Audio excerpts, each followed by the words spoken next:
네, 오늘은 골로새서와 데살로니가 전후서까지 같이 좀 보도록 할게요. 먼저 이제 골로새 교회, 골로새 교회는 로마 교회와 좀 비슷한 부분이 있어요. 두 교회 모두 바울이 개척한 교회는 아니라는 겁니다. 그리고 바울이 가본 적도 없었던 교회예요. 골로새 교회는 바울의 전도를 받았던 사람이 개척한 교회로 여겨집니다. 바울에게 전도를 받았던 사람이 자기 고향에 가서 세운 교회가 이 골로새 교회입니다. 근데 이제 그 골로새 교회 안에 문제가 발생하게 되었고 그 문제를 해결하기 위해서 바울에게 조언을 구한 겁니다. 그래서 이제 바울이 그 골로새 교회 안에 있는 문제점들을 해결하기 위해서 서신서를 보낸 거죠. 편지를 쓴 것이 바로 골로새서입니다. 골로새 교회는 누가 세웠을까라는 질문을 할 수 있겠죠.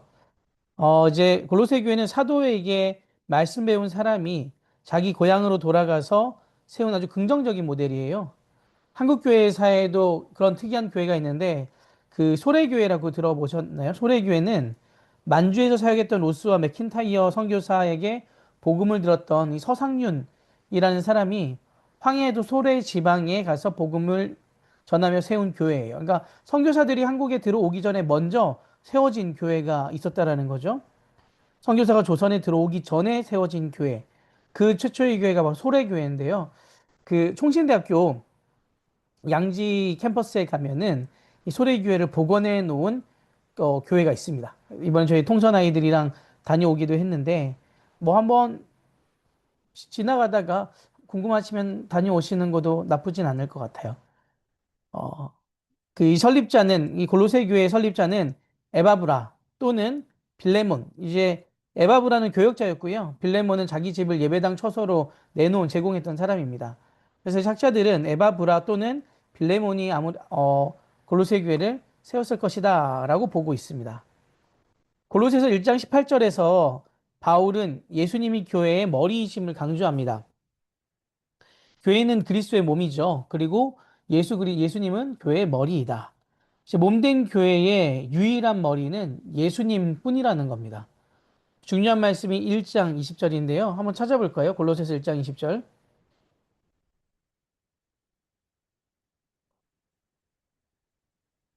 함께 읽겠습니다. 그의 십자가의 피로 화평을 이루사 만물 곧 땅에 있는 자들이나 하늘에 있는 것들이 그로 말미암아 자기와 화목하게 되기를 기뻐하심이라. 그 예수 그리스도를 통해서 만물이 화목하게 되었다라는 거죠. 화목하게 되었다라는 것은 이제 본래의 모습대로 회복하게 되었다라는 의미입니다. 그래서 골로새서가 말하고자 하는 핵심적인 주장이 바로 이거예요. 골로새 교회는 굉장히 독특한 문제가 있었거든요. 제가 그것을 이제 좀 차근차근 해나갈 텐데, 지혜와 지식의 으뜸이신 그리스도 예수의 이 중보자적인 그 예수님이면 충분하다라는 것을 계속 강조하고 있는 겁니다. 예수님을 통해서 모든 것이 회복되었고 완전해졌다라는 거예요. 유일하게 예수님을 통해서만 회복이 되었고 완전해졌다라는 겁니다. 예수님, 저희는 이렇게 너무 당연하게 이해하잖아요. 예수님 외에 다른 것은 더 필요하지 않는다라는 것을 당연하게 이해하는데 왜 바울이 계속 이것을 골로새 교회에 강조하는지 2장 18절을 한번 보겠습니다. 2장 18절 말씀. 잠시만 저도 다시 성경을 찾아볼게요.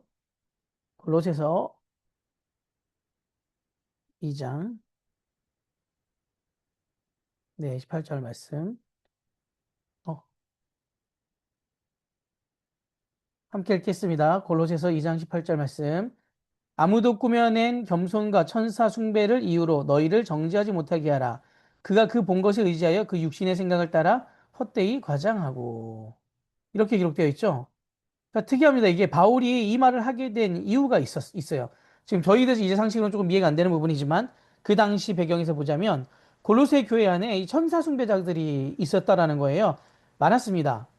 이거는 이제 당시 그 이 헬레니즘 문화 속에 있었던 사람들은 굉장히 보편적인 세계관이긴 했는데 고대 근동 사회가 헬레니즘 지배를 받고 있었잖아요. 그래서 헬레니즘의 그 세계관이 그 사람들에게 그냥 너무나 당연한 거였어요. 저희로 말하면 우리 대한민국에 살고 있는 사람들에게 기본적인 세계관은 자본주의 세계잖아요. 그리고 사고는 과학적인 사고를 합니다. 오늘날 대한민국 사회에 살고 있는 사람들은 이 자본주의를 당연한 것으로 받아들이죠. 민주주의를 당연으로 받아들이는 거란 말이에요. 그 시대 사람들은 이 헬레니즘적인 세계관을 당연한 걸로 받아들였어요. 그것이 어떤 거냐면 헬레니즘을 단순하게 표현하자면 영육 이원론이에요. 영과 육의 세계가 존재한다는 거예요. 두 세계가 있다라고 본단 말이에요. 그 당시에는 그게 가장 일반적인 세계가 아니었어요. 영의 세계가 있고 육의 세계가 있다. 그런데 이제 진짜 세계는 이 두 개의 세계가 있는데 진짜의 세계는 어디냐면 영의 세계가 진짜 세계고 육의 세계는 이 그림자예요. 진짜 세계의 그림자일 뿐이라는 거죠. 이 영의 세계는 아주 성스러운 것, 그리고 이 육의 세계는 속된 곳이라는 것이 이 헬레니즘 사상의 가장 기본이 되는 베이스가 되는 사상인 것입니다. 그래서 이 성스러운 것과 속된 곳은 단절되어 있기 때문에 소통할 수가 없어요.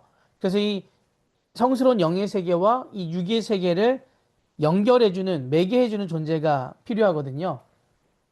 이 두 세계를 이어주는 존재를 누구로 봤냐면 천사로 봤던 것입니다. 천사. 물질 세계에 살고 있는 사람들은 천사라는 매개자를 통해 영의 세계를 알 수 있는 거죠. 그러니까 이런 사고방식에 익숙했던 교인들 중에 예수님을 천사와 같은 존재로 이해한 사람들이 골로새 교회에 많았다라는 거예요. 그래서 예수님 가르침 중에 그 주기도문 중에 이런 내용 있잖아요. 뜻이 하늘에서 이루어진 것 같이 땅에서도 이루어지리라. 이제 여기서도 하늘의 세상과 땅의 세상은 구분되어 있죠. 그렇다면 하늘에서 이루어진 것을 땅에서 구현하기 위해서는 누가 하나님의 나라, 하늘나라는 어떤 것인지 알려줘야 되잖아요. 어, 우리는 이 유일한 존재가 예수 그리스도로 다 인정하고 있단 말이에요. 뭐, 이게 뭐 맞는 것이고요. 그런데 골로새 교회는 예수님도 그 천사 중에 하나다라고 이해했던 거예요. 많은 천사가 있는데 예수님도 그런 천사 중에 하나. 그래서 이 사람들이 되묻는 거죠. 아니, 많은 천사들 중에 한 존재가 예수님인 것 같은데 왜 꼭 그 예수님만이 따라야 되는가에 대한 이 문제점이 골로새 교회에서 계속해서 일어났다라는 겁니다. 그래서 바울은 그 부분을 이제 지적하고 있는 거예요. 책망하고 있는 거예요. 예수 외에는 다른 중보자가 필요하지 않다라는 것이 바울의 선언이고요. 이 골로새 교회에게 얘기하고 있는 내용입니다. 그 당시 골로새 교회 안에는 하나님과 인간 사이에 무수한 중보자가 있는데 예수님을 중보자 한 분으로 이해하며 예수님뿐만 아니라 다른 중보자들도 섬겨야 된다라고 주장하는 무리들이 있었습니다. 그래서 이들이 2장 18절에 나오는 천사 숭배론자들이라는 거. 이에 대해서 바울은 예수님만이 유일한 중보자이시다라고 하고 있는 거죠. 2장 4절에 내가 이것을 말하면 아무도 교묘한 말로 너희를 속이지 못하게 하려 함이니. 또 2장 8절입니다. 누가 철학과 헛된 속임수로 너희를 사로잡을까 주의하라. 이것은 사람의 전통과 세상의 초등환문을 따름이요 그리스도를 따름이 아니니라.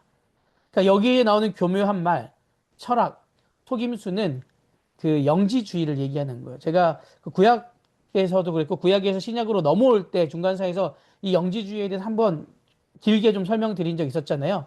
그러니까 헬레니즘 그 세계관의 가장 중심 사상은 영지주의입니다. 영지주의. 네.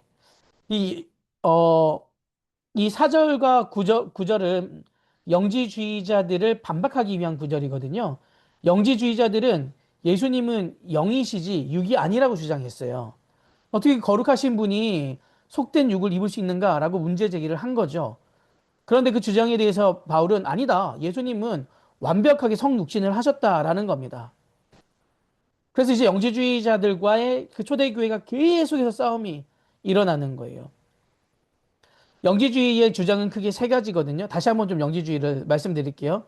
하나님은 선하시나 물질은 악하다. 그러므로 세상은 악하다. 둘째는 물질로 되어 있는 인간의 육신도 악함으로 예수님께서는 정말 그 육체를 가지지 않았다라는 거. 그냥 그렇게 보이는 거다라는 거죠. 그래서 가연서를 한번 얘기했었는데 기억나시는지 모르겠어요. 아무튼 두 번째는 물질로 되어 있는 인간의 육신도 악하기 때문에 예수님께서는 실제로 육신을 갖지 않았다라는 것이 그들의 주장이었습니다. 셋째는 육체의 부활도 있을 수가 없다라는 거예요. 왜요? 육체는 부정한 거잖아요.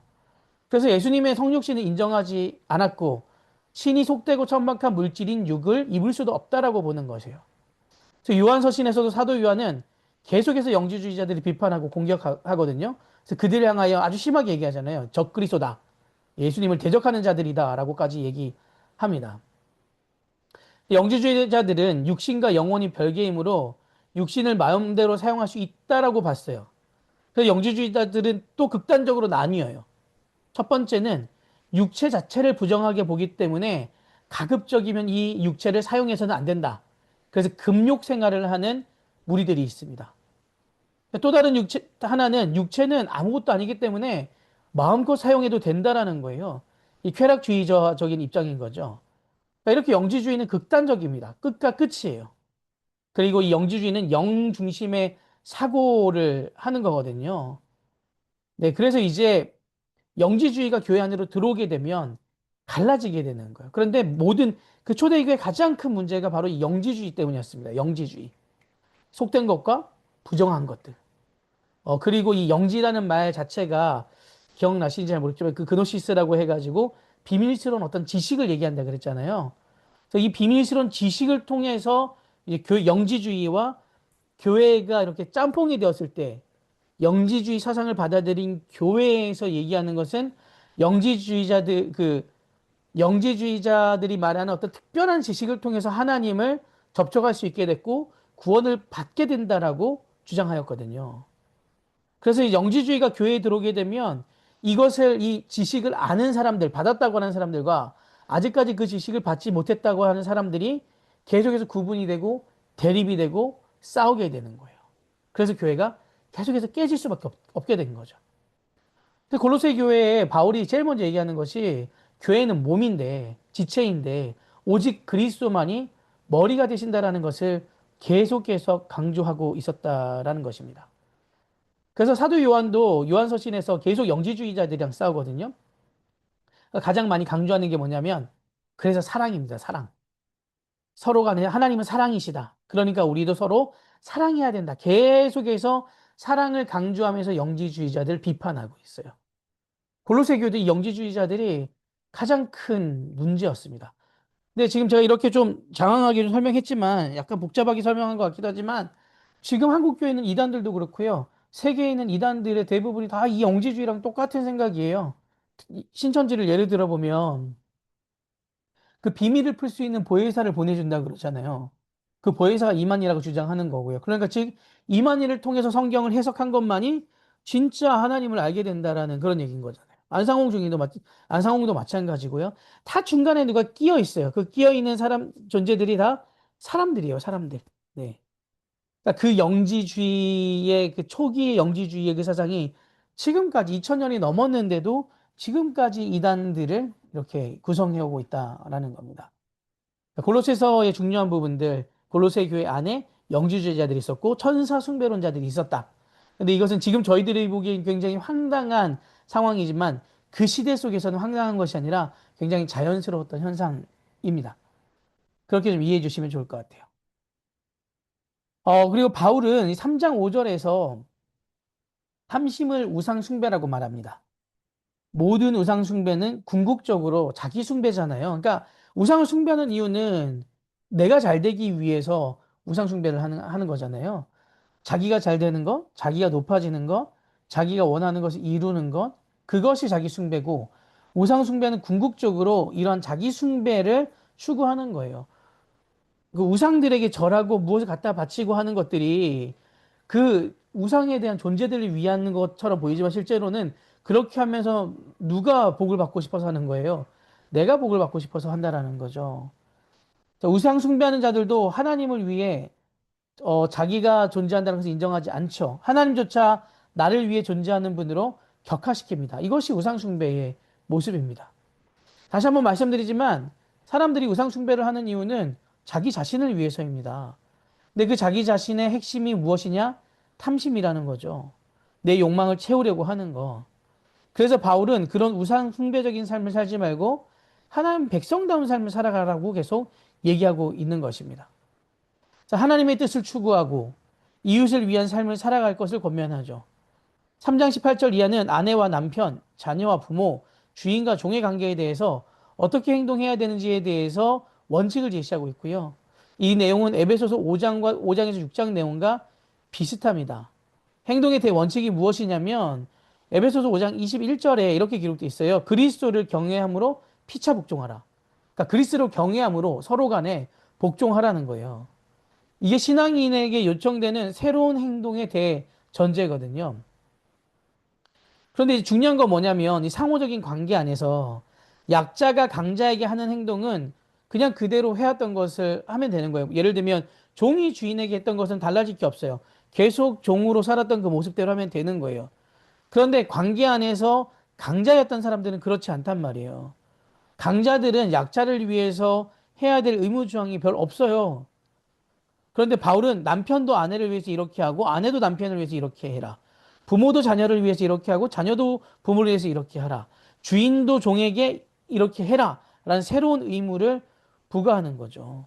지금 저희들한테는 이 부분들이 뭐 너무나 당연한 거지만 그 당시 사람들은 그렇지 않았다라는 겁니다. 그러니까 강자들에게 더 많은 것을 내려놓을 것을 요구하고 있는 것이죠. 3장 23절 찾아보겠습니다. 골로새서 3장 23절. 함께 읽겠습니다. 무슨 일을 하든지 마음을 다하고 죽게 하듯 하고 사람에게 하듯 하지 마라. 그렇게 기록되어 있죠. 그러니까 신앙인들이 가장 깊이 생각해야 될 모습, 행동 원칙이라고 할 수 있습니다. 무슨 일을 하듯 죽게 하듯 하라. 이것이 무조건 열심히 하라는 의미만은 아니에요. 이 죽게 하듯 하라는 것에서 핵심은 주님이 원하시는 일이 무엇인지 그것을 먼저 알아야 된다라는 겁니다. 우리가 주님께 하듯 한다고 할 때 주님이 원하시지 않는 일을 그냥 내가 할 수는 없는 거잖아요. 무엇보다 주님이 원하시는 일, 그것을 주님의 방식대로 하는 것이 중요한 거예요.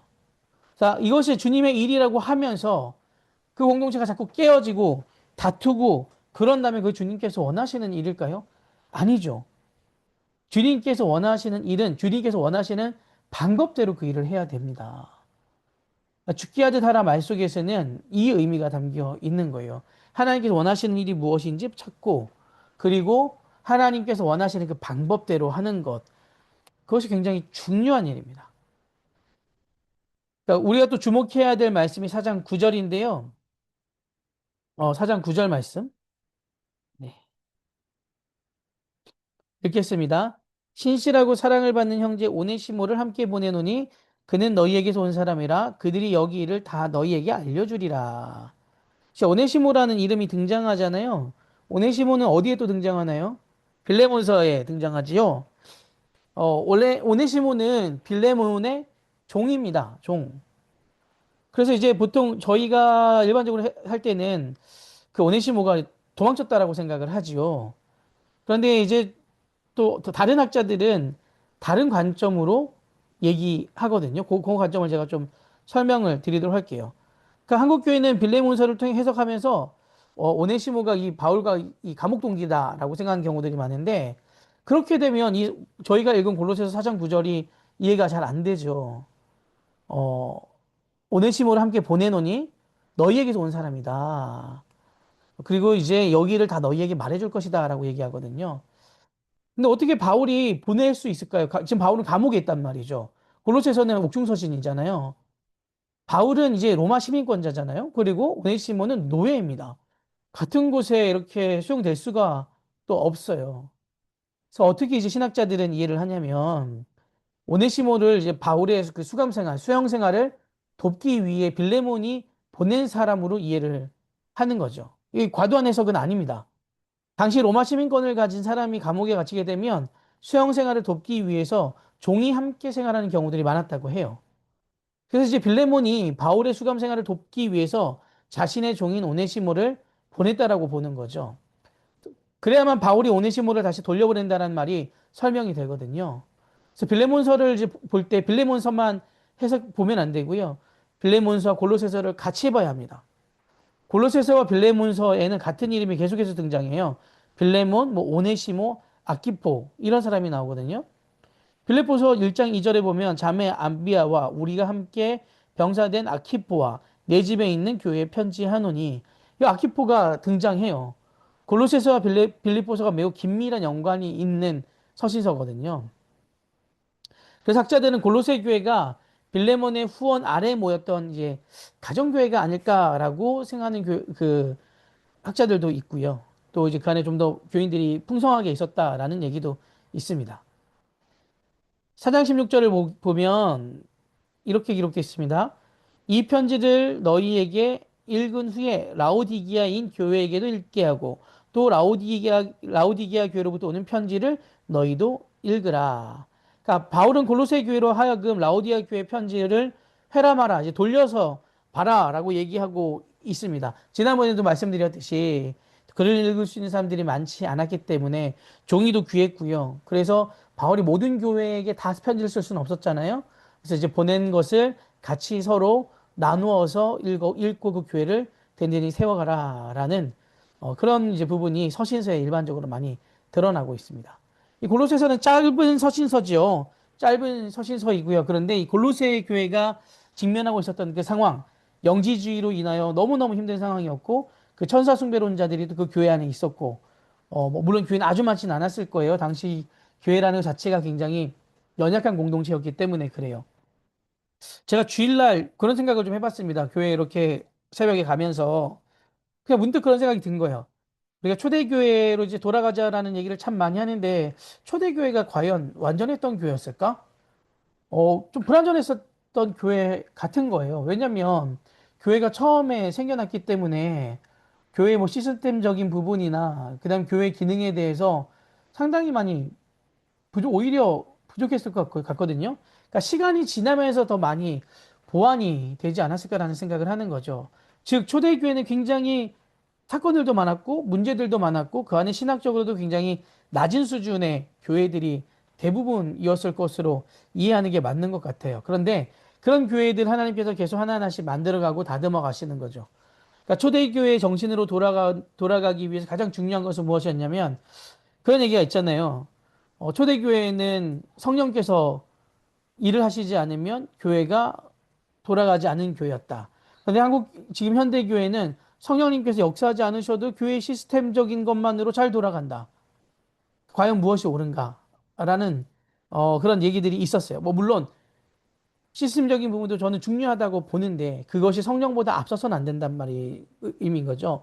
그래서 초대교회로 돌아가자라고 했었을 때는 그 교회가 갖고 있었던 어떤 그 시스템이나 그 교회의 그냥 순전함을 말하는 것이 아니라 성령님께서 먼저 움직이시는, 사람이 먼저 움직이지 않는 그런 교회의 모습으로 회복돼야 되는 것이 바른 표현이지 않을까라는 마음이, 그런 생각이 들었습니다. 이 골로새 교회도 그런 문제점이 있었잖아요. 천사 숭배론자, 예수님을 그 특별한 지식 중에 하나로 보는 것이고 그 매개자 중에 한 사람으로 보는 거였는데 바울은 그것이 아니다 라고 설명하고 있습니다. 오직 예수 그리스도만이 매개자가 될 수 있고 예수님은 육의 세계와 영의 세계에서 구분되는 분이 아니라 완벽하신 분이시다. 그분이 육신을 입고 온 것도 완벽한 육신을 입고 오셨다라는 부분들. 왜냐하면 그래야만 그 제물로서의 그 유효함이 있는 거란 말이에요. 그러니까 예수님에 대해서 몰랐던 그들에게 그 시대적인 사상을 뛰어넘어서 바울이 설명했던 것입니다. 그래서 이제 골로새 교회의 문제점 아시겠죠? 영지주의가 너무 많았고 그 천사 숭배론자들이 많았다. 네, 그런데 이제 그것을 바울이 편지를 씀으로써 그들의 생각을 바꿔놓은 그 서신서가 바로 골로새서입니다. 골로새서는 이렇게 좀 마무리하도록 하고요. 데살로니가 전후서를 좀 보도록 하겠습니다. 데살로니가 전후서.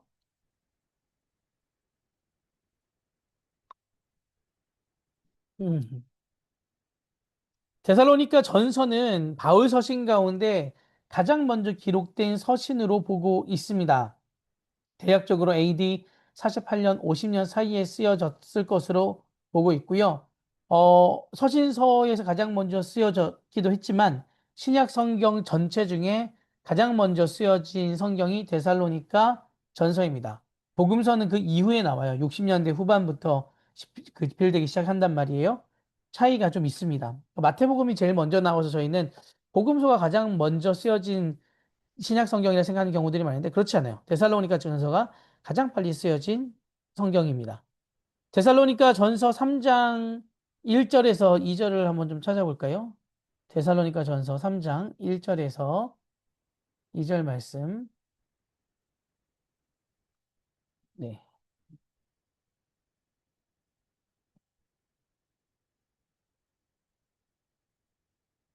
함께 읽겠습니다. 이러므로 우리가 참다 못하여 우리만 아덴에 머물기를 좋게 생각하고 우리 형제 곧 그리스도의 복음을 전하는 하나님의 일꾼인 디모데를 보내노니 이는 너희를 굳건하게 하고 너희 믿음에 대하여 위로함으로. 여기 나오는 바울은 아덴에 머물러 있고 디모데를 데살로니가로 보냈던 이야기는 사도행전 17장과 관련되어 있는 내용입니다. 그러니까 사도행전 17장의 상황이에요. 상황이. 사도행전 17장을 보면 바울은 데살로니가에서 복음을 전하다가 유대인들이 바울을 죽이려고 계속 쫓아온단 말이죠. 그래서 이제 베레아까지 피신합니다. 근데 그들이 베레아까지 쫓아와요. 그래서 바울이 베레아에서 아덴으로 또 도망가거든요. 피신하거든요. 아덴으로 피신한 바울은 데살로니가 교인들이 잘 있는가를 확인하고자 디모데를 데살로니가로 보내는 거예요. 3장 1, 2절의 상황이 사도행전 17장 내용과 그 17장의 상황입니다. 그래서 데살로니가 전서를 바울의 그 초기 서신서로 보낸 이유가 여기 있는 거예요. 전도 여행을 하는 중에 기록한 초기 서신서가 바로 데살로니가 전서다. 이 데살로니가 전서는 거짓 종말론으로 인해서 그러니까 고로새서는 어떤 거였어요? 영지주의자들, 천사 숭배론자들이 굉장히 힘들게 한 교회잖아요. 근데 데살로니가 전서는 데살로니가 교회는 거짓 종말론으로 의해서 쓰여진 서신서예요. 즉 거짓 종말론으로 인해 부도덕하고 나태하지 말고 고난과 핍박 속에서도 그리스도의 재림을 소망하며 하나님을 기쁘시게 하는 삶을 살아야 되는 것을 강조하는 것이 데살로니가 전서입니다. 데살로니가 후서의 내용도 비슷해요. 데살로니가 후서는 전체적으로 이 잘못된 종말 신앙에 대해서 질타하는 내용을 담고 있습니다. 그게 제가 초등학교 6학년이었던 것 같아요. 다미선교회 기억나시나요? 이장님 목사 등장해서 정말 한국 사회를 엄청 혼란스럽게 만들어 놨잖아요. 시한부 종말론을 주장하는 그 사람. 주님이 언제 그때 10월 31일이었나? 아, 정확하게 기억은 안 나는데, 사람들이 자신을 그런데 참 재밌는 건 뭐냐면, 이 이장님 목사도 그 휴거에 대해서 얘기하고, 다미선교에서 그렇게 얘기했으면서, 그래서 신자들에게 모든 재산을 헌금하라고 얘기하거든요. 되게 이상하지 않습니까? 아, 종말이 다가오는데 굳이 뭐 헌금을 왜 해요? 그 있는 돈 다 쓰고 올라가면 되잖아요.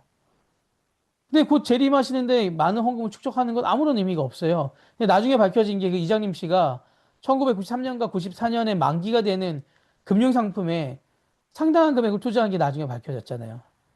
이런 사기꾼이 어디 있습니까, 정말. 네. 그러니까 이 이장님 씨는 예수님께서 그날 오시지 않는 것을 확신하고 있었던 거죠. 그러니까 93년, 4년에 만기되는 예금을 부었으니까요. 정말 나쁜 사람입니다. 네. 그러니까 이렇게 초대교회에서도 이제 잘못된 종말신앙을 주장하며 교회를 어지럽혔던 사람들이 있었어요. 그 문제를 지적하면서 올바른 재림신앙이 무엇인지를 데살로니가 전후서를 통해 강조하고 있습니다. 이 종말을 대하는 가장 이상적인 자세는 무엇일까요? 철학자 스피노자인가요? 내일 지구가 멸망하더라도 나는 오늘 그 한 그루의 사과나무를 심겠습니다. 라고 얘기했죠. 이런 자세가 가장 바른 그 종말론을 대하는 자세입니다.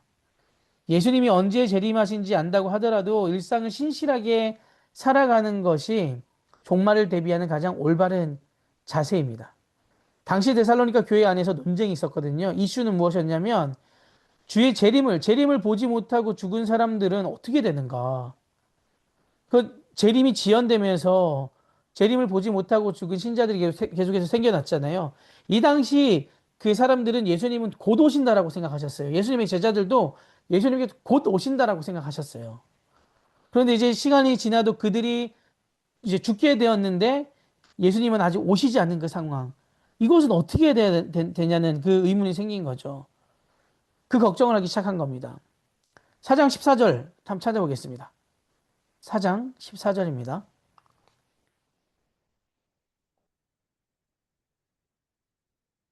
시작. 우리가 예수께서 죽으셨다가 다시 살아나심을 믿을진대 이와 같이 예수 안에는 자는 자들도 하나님이 그와 함께 데리고 오시리라 라고 얘기하고 있습니다. 바울은 걱정하지 말으라는 거예요. 주의 재림을 보지 못하고 죽은 자들이 하나님의 구원에서 배제됐다라고 생각하지 말으라는 거죠. 초대교회는 당연히 이 초기 사회는 이런 불완전함이 있을 수밖에 없죠. 경험해보지 못했으니까. 그 마가 공동체도 그랬잖아요. 마가 공동체가 강조하는 게 고난의 종 예수님이잖아요. 이 본인들이 예수님을 믿는 걸로 너무 많이 핍박을 받으니까 다시 오실 예수님의 날을 생각하면서 예수님도 고난의 종으로서 이 땅에 오셨으니 우리도 이 고난을 견뎌내야 된다라는 생각을 갖고 있었어요. 근데 그들이 이제 계속 그것을 견뎌냈던 이유는 예수님이 곧 오신다라고 생각했기 때문이죠. 근데 시간이 지나면서 우리가 생각한 재림과 다르다라는 것을 알게 됐죠. 그때부터 그들의 신앙적인 어떤 모습들이 더 성숙해가고 바뀌어 나갔던 것이거든요. 데살로니가 교회, 굉장히 일찍 세워졌다, 제일 일찍 세워졌다 그랬잖아요. 그러니 더 무엇이 정립이 되지 않았던 그런 상황이었던 겁니다. 그래서 걱정하지 말아라. 걱정하지 마. 슬퍼할 필요도 없다. 잘못된 종말 신앙으로 인해 논쟁을 했던 사람들의 말을 듣지도 말아라. 그런데 이제 왜 데살로니가 교회가 좀 연약할 수밖에 없었냐면 이 데살로니가 교회는 바울의 오랜 가르침을 받았던 교회가 아니에요. 갑자기 떠나게 됐잖아요. 사람들이 그 유대인들이 바울을 죽이겠다고 쫓아오니까 네, 바울이 이제 계속해서 피하고 도망이라고 하면 조금 표현이 그러니까 피하고 피해서 데살로니가 교인들하고는 오래 시간을 보내지 못했어요. 그러니까 체계적인 신앙 교육을 받지 못했단 말이죠. 체계적인 신앙 교육을 받았던 고린도 교회 사람들도 그렇게 엉망인 모습을 보였는데 데살로니가 교회 사람들은 고린도 사람들에 비해 훨씬 더 괜찮은 사람들이긴 하죠. 그랬던 그러한 이유로 데살로니가 교회에 그 잘못된 신학적인 이해를 가진 교인들이 많았던 거예요. 다양한 이슈로 논쟁이 벌어졌다라는 것입니다. 1장을 좀 보겠습니다. 1장 7절 찾아볼게요.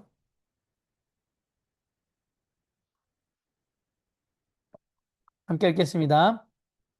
그러므로 너희가 마게도냐와 아가야에 있는 모든 믿는 자의 본이 되었느니라.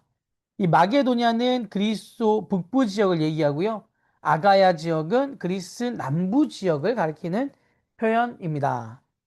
데살로니가 교회가 그리스 전체에서 믿는 자들의 본이 되었다라는 거예요. 그 신앙의 연륜은 짧았지만 오랜 신앙 교육을 받지는 못했지만 바울에게서 데살로니가 교회는 많은 교회에 본받을 만한 아름다운 모범이 되었다라는 것입니다. 4장 9절을 보면 형제 사랑에 관하여는 너희에게 쓸 것이 없음은 너희들 자신이 하나님의 가르침을 받아 서로 사랑함이라. 정말 최고의 칭찬이지 않습니까? 형제 사랑이 너무나 잘 이루어졌다진 교회죠. 그래서 이 땅에 있는 교회들은 이 데살로니가 교회의 이 모습들을 본받아야 합니다. 그리고 데살로니가 교회는 그 예수님의 그 가장 본질적인 그 신앙을 가장 잘 간직했던 교회가 데살로니가 교회이기도 했어요. 2장 19절에서 20절을 보면 우리의 소망이나 기쁨이나 자랑의 면류관이 무엇이냐? 그가 강림하실 때 우리 주 예수 앞에 너희가 아니냐? 너희는 우리의 영광이요 기쁨이니라. 최고의 찬사이지 않습니까? 최고의 찬사. 어, 이런 칭찬을 받는 교회가 되면 참 너무 좋을 것 같아요. 바울에게 있어서 이 데살로니가 교회는 기쁨이었고 영광이었거든요. 이 생각만 해도 마음이 따뜻해지는 그런 교회였죠. 바울이 정말 사랑한 교회고 또한 바울이 아주 존경했던 교회. 네. 이게 목회자인 바울이 할 수 있는 그 최고의 찬사였던 것 같아요. 저도 육교구에게 이런 고백을 할 수 있을 것 같습니다. 네. 갑작스러운 고백이었습니다. 계속 좀 보도록 할게요. 음, 그 5장 8절을 보면 우리는 낮에 속하였으니 정신을 차리고 믿음과 사랑의 호심경을 붙이고 구원의 소망의 투구를 쓰자. 그러니까 왜 정신을 차려야 되느냐? 어둠의 세력이 매 순간 우리를 집어삼키려고 하기 때문입니다. 그래서 그 유혹에 넘어지지 않기 위해서는 정신을 차려야 하죠. 바울은 이렇게 말하거든요. 믿음과 사랑의 호심경을 붙이고 구원의 소망의 투구를 쓰자. 이 데살로니가 전서는 바울의 초기 서신서잖아요. 그래서 이 데살로니가 전서 5장 8절 말씀을 상세하게 풀어서 쓰는 곳이 에베소서 6장에 나와요. 거기서 뭐라고 얘기해요? 지난 시간에 나눴잖아요. 하나님의 전신 갑주를 취하라라고 얘기하는 거죠. 5장 그 데살로니가 5장의 그 좀 더 구체적인 확장판이 바로 에베소서 6장입니다. 그래서 에베소서 5장 그 데살로니가 전서 5장에는 굉장히 유명한 성경 구절이 나옵니다. 16절부터 18절. 5장 16절부터 18절 한번 찾아보겠습니다. 5장 16절에서 18절. 시작. 항상 기뻐하라. 쉬지 말고 기도하라. 범사에 감사하라. 이것이 그리스도 예수 안에서 너희를 향하신 하나님의 뜻이니라. 이 말씀을 보면서 그런 의문이 있지 않습니까? 어떻게 항상 기뻐할 수 있지? 항상 기뻐해도 조금 의심이 되죠. 정상일까? 어떻게 범사에 늘 감사할 수 있을까? 과연 이것이 가능할까? 네. 어, 이것이 가능하기 위해서는 그런 것 같아요. 이제 나의 삶을 보는 게 아니라 하나님 안에 들어가 있는 삶으로 대입을 하면 설명이 됩니다. 내가 하나님 통치 안에 거한다면 하나님의 백성으로 살아가고 예수 그리스도의 제자가 되고 세속의 가치의 지배를 받지 않고 살아가는 것. 그래서 오늘도 믿음의 사람들과 하나됨을 누리고 있는 것. 이런 것들에 우리가 기뻐할 수 있으면 주님의 통치 안에 있다면 내가 구원받았다라는 것을 정말 완전히 받아들인다면 이 세상에 속하지 않고 그 기쁨을 누릴 수 있지 않을까. 그리고 범사에 감사할 수 있지 않을까.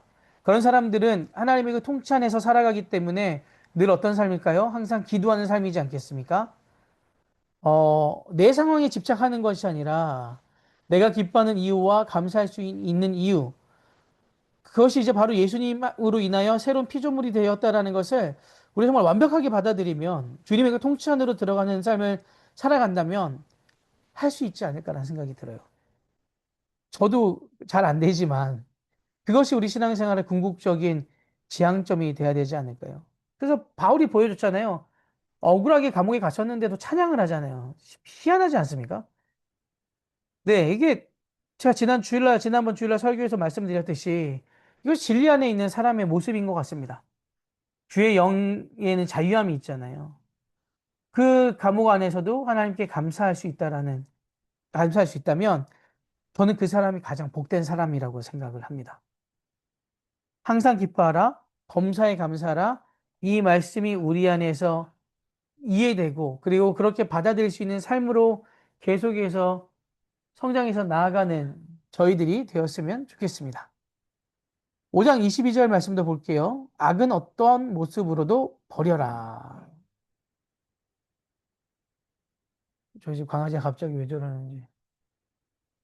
여기서 버리라는 말은 피하라라는 말입니다. 바울은 악의 어떤 모양이라도 피하라고 말합니다. 우리가 신앙의 여정에서 자연스럽게 경험되는 일이 있는데 하나님의 백성으로 성장하고 성숙되어지면 그 전에 있었던 관계들이 부담스러워질 수 있잖아요. 그리고 그 전에 했던 나의 죄된 모습들이 불편해진다라는 거죠. 그렇게 되면 이 관계부터 모든 만남이 새롭게 재편되어집니다. 시편 1장 1편 1절 시편 1편에서 복 있는 사람은 악인들의 길을 쫓지 않는다라고 기록되어 있죠. 죄인들의 길에 서지 않는 거예요. 오만한 자들의 자리에 앉아 있지도 않습니다. 왜 그러냐면 복 있는 사람은 악의 모습으로도 갖고 있지 않기 때문이고 그것을 피하려 하기 때문입니다.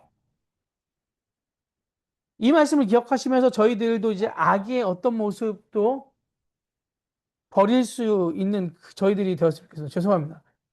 제가 갑자기 왜 저러지? 죄송해요. 그 악의 모습을 조금이라도 소유하지 않았으면 좋겠고요. 예수 그리스도의 성품을 닮아서 선한 삶을 살아내기 위해서 애써야 될 것 같아요. 그러면 늘 자기 직면이 되어야 되겠죠. 자기 직면이 되어야 되는 거. 하나님 앞에서 나는 어떤 사람인가에 대한 끊임없는 질문들. 이제 그것들을 조금 계속해서 삶을 비워내고 내려놓는 그 모습을 통하여 저희들이 이 땅에서 하나님의 나라를 살아갈 수 있을 것이라고 생각이 됩니다. 네, 고린도 데살로니가 후서 말씀 좀 볼게요. 이어서 데살로니가 후서는 그 올바른 재림 신앙은 일상생활에 대한 계속된 유지이고 공동체의 덕을 세우는 건전한 노동임을 강조합니다. 전서는 그 잘못된 종말론을 갖고 있었던 사람들에 대한 얘기였잖아요. 그 부분 처음에 서두에 그런 부분 데살로니가 전서는 그렇게 달았으면 그럼 올바른 재림신앙은 무엇이냐면 일상에서 계속해서 똑같은 삶을 살아내는 거. 신실하다는 뜻이 그 뜻이거든요. 믿을만 하고 변하지 않고 성실하고 믿을 만한 존재다. 하나님이 신실하다라는 것은 우리 하나님 변하지 않으시는 분이잖아요. 항상 그 자리에 계신 분이시잖아요. 그리고 늘 우리에게 신뢰를 주시는 분이시잖아요. 우리도 마찬가지로 정말 건전한 재림 신앙은 무엇이냐면 주님께서 오실 때까지 항상 그 자리를 지키는 것을 말하는 것입니다. 3장 10절에 이렇게 기록되어 있어요. 우리가 너희와 함께 있을 때에도 너희에게 명하기를 누구든지 일하기 싫어하거든 먹지도 말게 하라. 바울 되게 단호했던 사람입니다. 그래서 바울은 굉장히 타이트하게 신앙 훈련을 시켰던 사람이에요. 일하기 싫은 사람은 먹지도 말으라. 그 당시에 고린도전 저희가 전서 나눌 때도 기억하시겠지만 공동 식사를 많이 했단 말이에요. 그게 매일매일 삶의 성찬이었어요. 성찬이 함께 식사를 하는 거잖아요. 근데 그때 고린도 교회 문제는 뭐였어요? 유력한 사람들이 먹다 남은 거를 줬단 말이죠. 종들에게나 그런 사람들에게. 바울이 그거 못하게 한 거예요. 왜 너희들은 먼저 좋은 거 다 먹고 취해가지고 자고 있는데 그 남은 것을 주냐. 그러니까 이 당시 초대교회는 공동 식사 문화가 굉장히 발달했던 그 교회가 바로 초대교회예요. 그래서 이제 공동 식사 자리에도 오지 말으라는 거예요. 무슨 의미예요? 교인으로서의 그 자격을 박탈하는 거죠. 이게 데살로니가 3장 6절입니다. 형제들아 우리 주 예수 그리스도의 이름으로 너희에게 명하노니 게으르게 행하고 우리에게서 받은 전통대로 행하지 않는 아니하는 모든 형제에게서 떠나라라고 얘기하고 있습니다. 공동체 식구를 인정하지 말라는 거죠. 출교시켜 내 보내라는 겁니다. 그러니까 바울이 좀 헷갈려요. 어떨 때는 사랑으로 뿜으라 그러고 어떨 때는 아주 단호하게 얘기하거든요. 공동체를 해야 아주 심각하게 훼손하려고 할 때는 떠나라 그러고 또 어떤 때는 공동체에서 또 안아줘라 그러고 네. 상황들이 다 있었겠죠. 또 이 데살로니가 교회에서는 분명히 그렇게 단호하게 얘기합니다. 단호하게 얘기해요. 그리스도 신부된 교회의 순결함을 깨뜨리는 행위에 대해서는 한 채 양보도 없어요. 그리고 작은 죄 하나라도 교회 침투하지 못하게 엄청나게 그 애쓴 사람이 바로 바울입니다. 3장 2절을 보면 또한 우리를 부당하고 악한 사람들에게서 건지시옵소서 하라. 믿음은 모든 사람의 것이 아니리라. 어, 이제 이런 말씀 하시는 분이 계시잖아요. 교회 안에 정말 참 신앙인이 적다. 이렇게 얘기하는 소리를 좀 말씀들을 들어본 적이 있는 것 같아요. 이것은 뭐 저희가 항상 강조하지만 교회를 다니는 것과 예수님을 제대로 믿는 것은 다른 거죠. 좁은 문을 통과해서 협착한 길을 걸어가야 하는 신앙의 길을 선택하는 사람들은 많지 않습니다. 뭐 아주 극소수라고 얘기하기는 그렇지만 적은 것 같아요. 왜 그러냐면 믿음은 모든 사람의 것이 아니라고 성경은 얘기하고 있어요. 우리는 이 땅의 교회가 교회다지면 많은 사람들이 신앙생활 할 것이라고 기대를 하죠. 네, 맞습니다. 틀린 말은 아닙니다. 어, 그렇지만 이제 분명한 것은 이 믿음의 시간을 모든 사람들이 성실하게 보내는 것은 아니라는 거예요. 우리 신앙생활 하는 문은 넓지 않습니다. 사실은 좁아요. 지금 차이적으로 보기에도 신앙생활 교회 다니는 분들이 적잖아요. 소수잖아요. 그리고 교회 안에서 또한 마찬가지로 하나님의 나라를 세워가기 위해서 더 발버둥치고 애쓰는 사람은 교회 전체 교인 수에 비해서 적습니다. 그런데 정말 중요한 부분은 무엇이냐면 우리가 진짜 예수 그리스도를 받아들이고 예수님의 그 재림과 다시 만날 그 예수님 하나님의 나라를 사모한다면 이 땅에서 우리에게 주어진 이 사명들을 이루기 위해서 매일매일 그 시간을 살아내는 사람들이라는 겁니다. 제가 다음 주에 이제 라오스를 가죠. 라오스를 가서 오늘 오후에 그장 보고 왔는데 권사님이랑 이렇게 얘기를 하다가 한 분이랑 얘기하다가 목사님 그 통선에 대한 두려움이 좀 있어요라고 그러시더라고요. 이 통선 사역은 영적 전쟁이 너무 심하다는 거예요. 근데 제가 와서 보니까 맞는 것 같아요. 비교적 다른 위원회에 비해서 참 많은 일들이 일어나는 것은 분명히 맞는 것 같아요. 네. 이제 그러면서 그래서 때로는 두렵다는 거예요. 이 사역을 하면서 혹시 나의 가정에 어려움이 생기지 않을까 이런 영적 전쟁을 굉장히 많이 너무너무 많이 했다라는 거죠. 그런데도 불구하고 권사님은 10년 이상 그 자리를 지키고 계시거든요. 제가 지금 말씀 나온 김에 좀 기도 부탁을 드리면 이제 마무리되는 시간이니까 제가 다음 주에 일주일 동안 가는데 지난주에 중국에서 넘어오다가 5명이 붙잡혔어요. 5명이 넘어오다가 붙잡혀서 못 넘어오고 갔습니다. 그래서 그 5분을 위해서 기도를 부탁드릴게요. 그 영혼들이 큰일을 겪지 않고 다시금 자유를 얻을 수 있도록 꼭 기도를 부탁드리겠습니다. 저희들한테는 이렇게 한번 하는 기도이지만 그분들한테는 생명이 달린, 삶이 달린 문제이잖아요. 얼마나 두렵고 떨릴까요? 지금도, 지금 3분이 떠났거든요. 다음 주 저희가 가면 이제 일반적인 스케줄이라면 저와 만나게 되어 있는데 그분들을 못 만나게 될 수도 있잖아요. 너무너무 힘든 이 길을 걸어가고 있고, 그리고 그분들이 나오게 하기 위하여 많은 사람들이 각 자리에서 기도하고, 또 물질적인 부분으로도 후원을 하고, 자기들의 시간을 내서도 드리고, 참 많은 사람들이 그 하나님의 나라를 위하여 살아가고 있습니다. 저는 지금 이 시간에 모여서 같이 성경 공부하고 있는 저희 한 20분 정도 되는, 30분 정도 되는, 많으면 30분 되는 우리 함께 이 시간을 보내고 있는 분들도 마찬가지로 이 좁은 길을 걸어가고 있는 분들이라고 생각을 합니다. 끝까지 하나님의 나라라는 그때까지 저희가 이 길을 걸어갔으면 좋겠고요. 이 땅에서 우리들이 내가 해야 될 일, 하나님의 사람으로서 준비하고 나아가야 될 일들을 하나하나씩 해 나가셨으면 좋겠습니다. 이 신앙을 내 개인의 신앙에서 나의 어떤 영적 성장을 위해서 신앙생활을 하는 것을 넘어서서 모든 사람들이 구원을 받는 건 아니잖아요. 그렇기 때문에 먼저 구원받은 우리들이 한 영혼이라도 더 구원을 의 길에 들어설 수 있게 된다면 그것이 너무나 가치 있는 일이고 감사한 일이 아닐까요? 그래서 저희들이 이 성경 공부를 통해서 그런 마음을 좀 더 품으셨으면 좋겠습니다. 저희들이 한국 교회 안에 믿는 사람들이 적다라고 말하는 것이 아니라 우리가 한국 교회 안에 정말 하나님 온전히 믿는 사람들로서 계속해서 세워져 나갔으면 좋겠어요. 그것이 저희가 바로 우리 교구 식구들이 성경 공부를 하는 이유겠죠. 성경을 낭독하는 이유고요. 그리고 기도하는 이유라고 생각이 됩니다. 이렇게 데살로니가 후서까지 마무리하였습니다. 오늘 골로새서랑 데살로니가 전 후서를 이렇게 나눠봤고요. 짧은 성경이기 때문에 이렇게 좀 방대한 양은 아니에요. 그런데 각 교회 특성들이 있다라는 것을 기억하셨으면 좋겠고 그 교회의 그 문제점들이 지금 교회에서도 그러니까 교회라기보다는 지금 이 사회에서도 계속해서 발생하고 있는 일이다. 그래서 저희들이 하나님을 그냥 바로 알므로써 흔들리지 아니하고 늘 그 자리에서 신앙생활을 해가는 우리 육교고 식구들이 되었으면 좋겠습니다.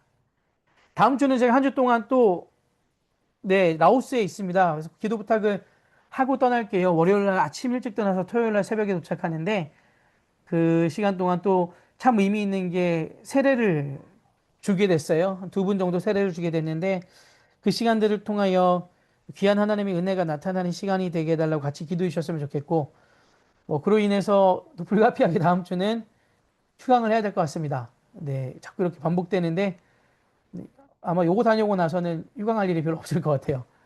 네, 저희 다다음 주에는 바울서신 마무리하고 그 다음 주부터는 공동서신 그리고 계시록까지 쭉 이어가 보도록 하겠습니다. 제가 기도하고 마치겠습니다.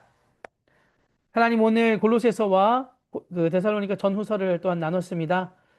주님 이 시간을 통하여 저희들에게 알려주신 바가 있으면 잘 기억하게 하시고 늘 변함없이 그 자리에 한결같이 서 있는 우리 육교구 식구들 되게 하여 주시옵소서. 좁은 문이라고 할지라도 그 문을 기쁨으로 걸어갈 수 있는 저희들 되도록 성령께서 우리들의 삶을 인도하여 주시옵소서. 예수님 이름으로 기도합니다. 아멘.